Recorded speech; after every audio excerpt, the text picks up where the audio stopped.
Welcome to the 2025 OWASP Global AppSec Conference. We're here at the Marriott Marquis in Washington, D.C. I'm your host, Josh Marpet, and joining me for this interview is Sebastien Deleersnyder, CTO at Torean. Welcome, Sebastien. How are you doing today? Good. Thank you, Josh, for having me. Oh, absolutely. Not a question. Yeah. So I've got some questions for you. First off, of course, we're at the 2025 Global OWASP AppSec Conference. What are you excited for coming out of this conference? There's lots of announcements being made, I understand. Talk to me about some of the ones you may be involved in or excited about.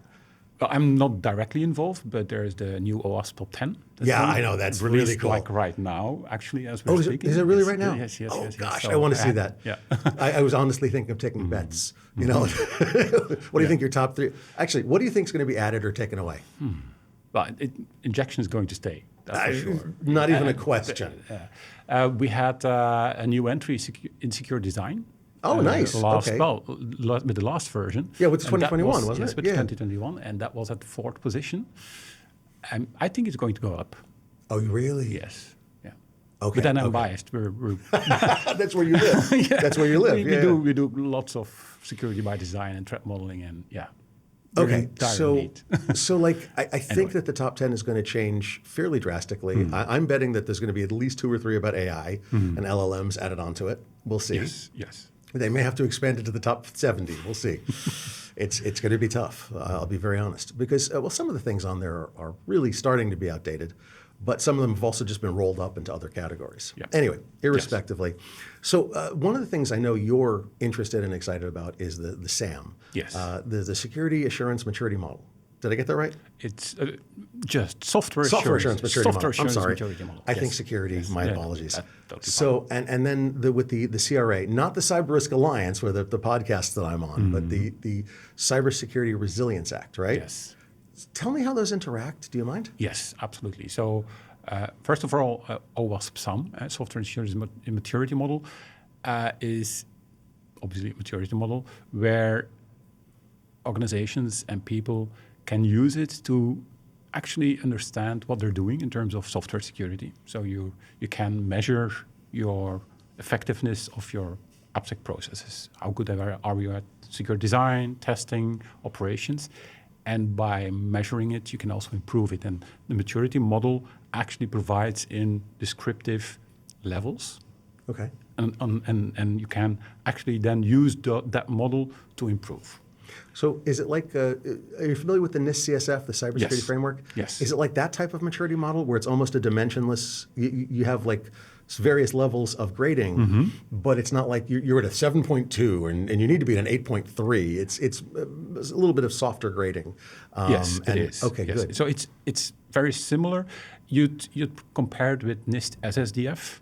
Oh, yeah. Where CSF like the more like overarching framework.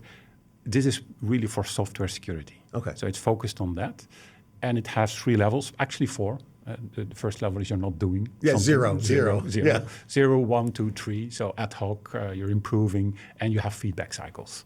Okay. So those are the 3 overall levels.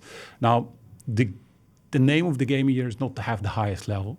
The name of the game is to have like what's the level of maturity that you need. Oh, it is like the CSF. Yes. Very much like yes. it. You pick a profile. Yes. We want to be at a 2 for XYZ category. Exactly. And we're at a 1, so our gap is between 1 and 2. Exactly. How do we make up that gap? Yes. Oh, that's lovely.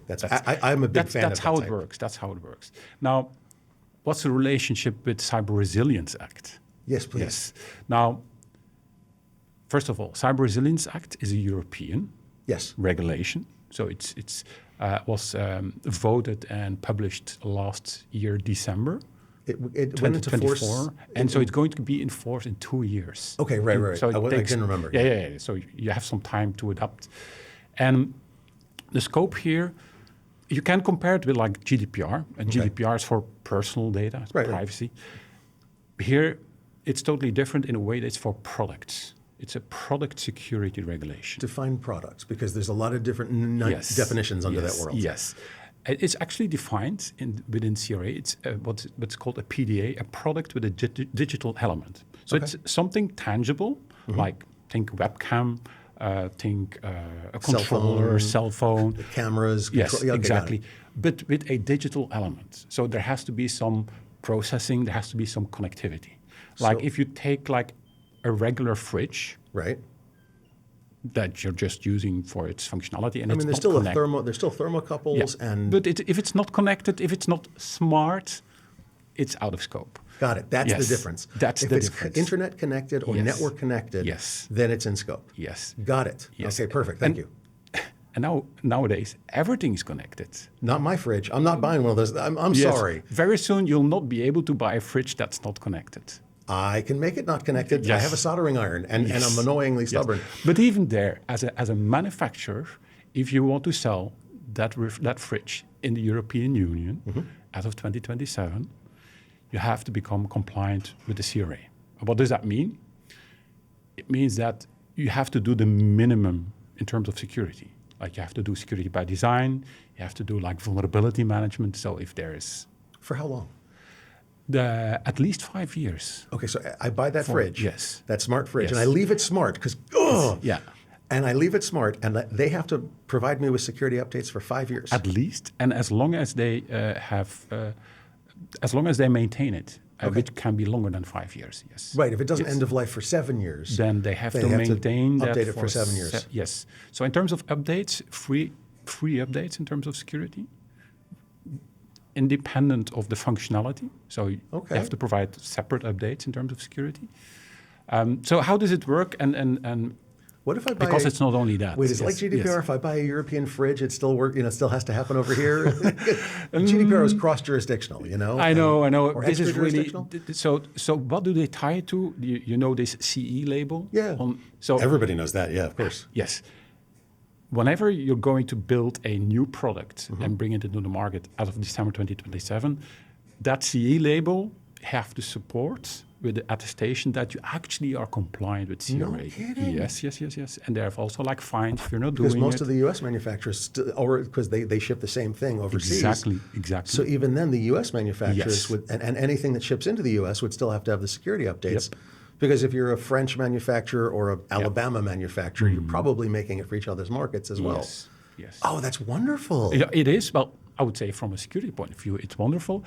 If you're into the business of building smart fridges and you don't do any security, you're in a world of pain. Do you know how many stories I've done, and we've done on Security Weekly News and Pulse Security Weekly and Application Security Weekly, on small office, home office routers, on wireless access points that are like, oh yeah, we're not doing that anymore. It's only 2 years outside of my sale window. Yes. And they're like, you're not doing security updates? So even in the networking group, in this, and everybody's thinking, well, you know, there's the classic hack of an entire casino because of a fish tank thermometer. I'm sure you're familiar with that one. I haven't heard that one, but I've heard that they've used like a webcam to like connect to the local network, pull everything in, then encrypt it, push it back, which would have been very hot, I imagine. There's so many different aspects of devices that are put in place and then left there for 10 years. That's exactly what CRA is for. It's to create it's that wonderful. level playing field for IoT devices, equipment that have to be like have some minimum level of security.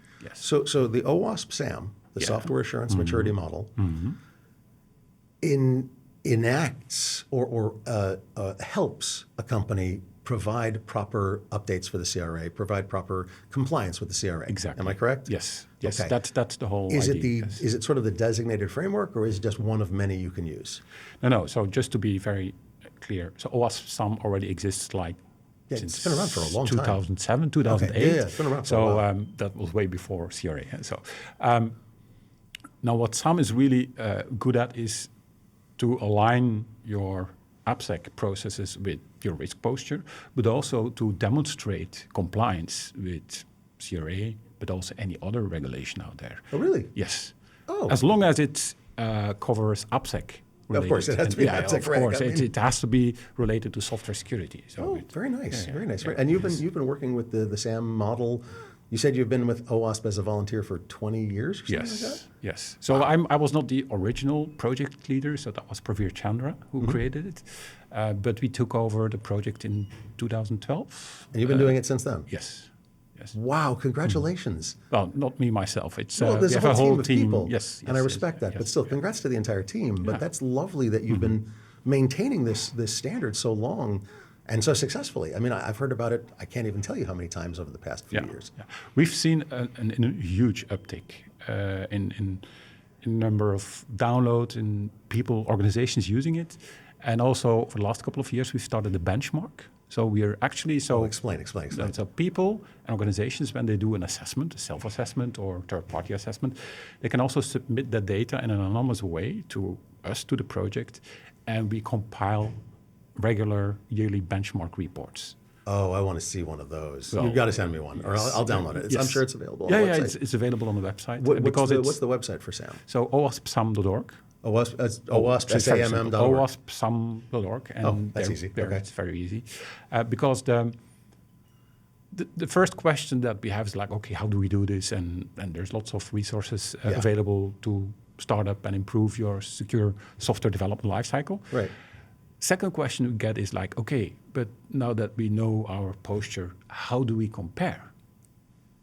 And are we better or worse than... That's what the benchmark program is for. And that's what the benchmark You can see a company of roughly this size doing roughly this type of software development. Exactly. This is where they are, and this is where they want to be. Yes. And you can compare yourself to that. Yeah. Excuse me. Okay. So let me switch gears just for a little bit. Mm-hmm. So you've got that's your volunteer side of your world. Yes. Okay, and you spend way too much time volunteering, I'm sure. That's how it goes. Yes. Yeah, it always does. Trust me, I know. Yeah. But on your day job, you're with Torean. Yes. Yes. What does Torean do? So Torean, I'm sorry. Yeah, no worries. It's a Belgian-based security company. Mm-hmm. We're only doing security. So we have a consulting piece of about 50, 60 people doing consulting with customers in Belgium mainly.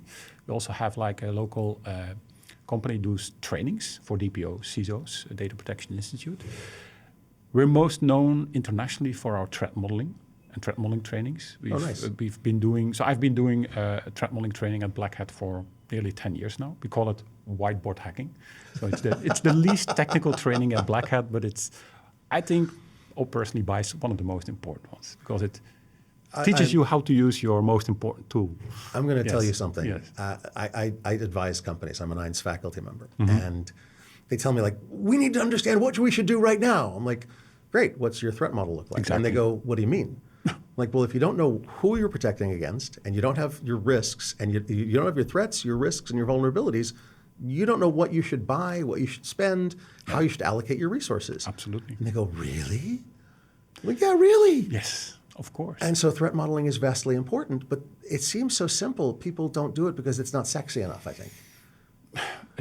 I think it's crucial. It's if you don't have a threat model, what are you going to do?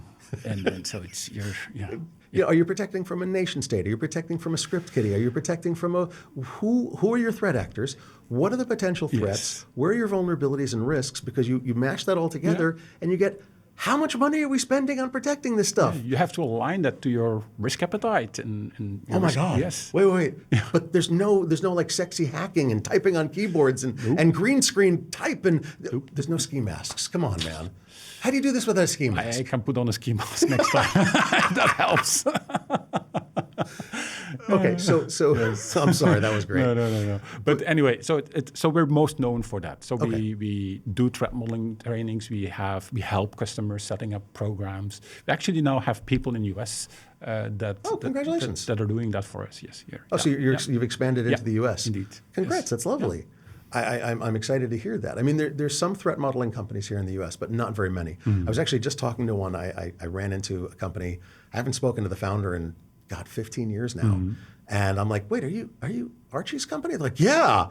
Like, would you say I said hello? Archie, yes. Yeah, Agarwal. I worked with him, I think at White Hat, White Hat Security, almost 20 years ago now.